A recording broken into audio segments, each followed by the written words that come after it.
விஜய்க்கு ஆதரவாக அஜித் அரசியலில் என்றியா?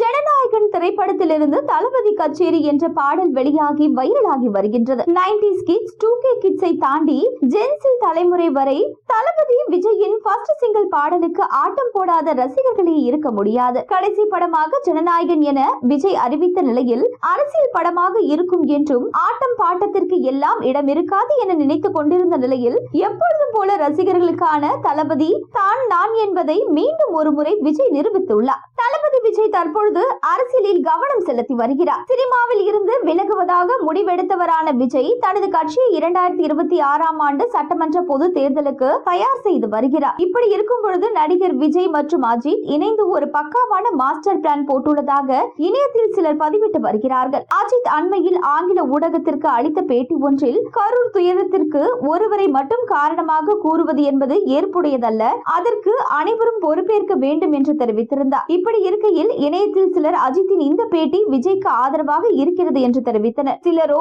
அஜித் விஜயை கடுமையாக விமர்சித்துள்ளார் என்று தெரிவித்தனர். இப்படி பேச்சுக்கள் போய்கொண்டிருக்க அஜித் அளித்த மற்றொரு பேட்டியில், நான் என்றைக்கும் விஜய்க்கு எதிரானவன் கிடையாது, நான் எப்பொழுதும் விஜய் நன்றாக இருக்க வேண்டும் என்றுதான் நினைத்துள்ளேன், அப்படித்தான் நினைப்பேன். சில விஷமிகள் அஜித் மற்றும் விஜய்க்கு இடையே, அஜித் ரசிகர்கள் மற்றும் விஜய் ரசிகர்களுக்கு இடையிலும் பிரச்சனைகளை உருவாக்க முயற்சிக்கிறார்கள், அவர்கள் அதை இத்துடன் நிறுத்திக் கொள்வது நல்லது என்று தெரிவித்திருந்தார். இப்படி இருக்கும் பொழுது தற்பொழுது சிலர் இணையத்தில் ஒரு கருத்துருவாக்கத்தை உருவாக்கி வருகிறார்கள். அதாவது நடிகர் அஜித் 2026ஆம் ஆண்டு ஜனவரியில் இருந்து விஜய்க்கு ஆதரவாக குரல் கொடுக்க போகிறார் என்றும் அது விஜய்க்கு அரசியல் ரீதியாக கட்டாயம் பயனுள்ளதாக இருக்கும் என்றும் கூறப்படுகிறது. இது தொடர்பான தகவல்கள் இணையத்தில் வேகமாக பரவி வருகிறது. விஜயின் அரசியல் பயணத்திற்கு அஜித் உறுதுணையாக இருக்கத்தான் அஜித் இவ்வாறு முடிவு செய்துள்ளதாகவும், அதனால் தான் தனது பேட்டி தொடர்பாக விஜய்க்கு எதிராக அஜித் கருத்து தெரிவித்துள்ளார் என்றும் சிலர் பேச தொடங்கியதும் அது குறித்து விளக்கம் கொடுத்தாராம் அஜித். தகவல்கள் இப்படி பரவிக்கொண்டு இருக்க பிரபல இணையவாசி ஒருவர் அஜித் மேலாளர் சுரேஷ் சந்திராவை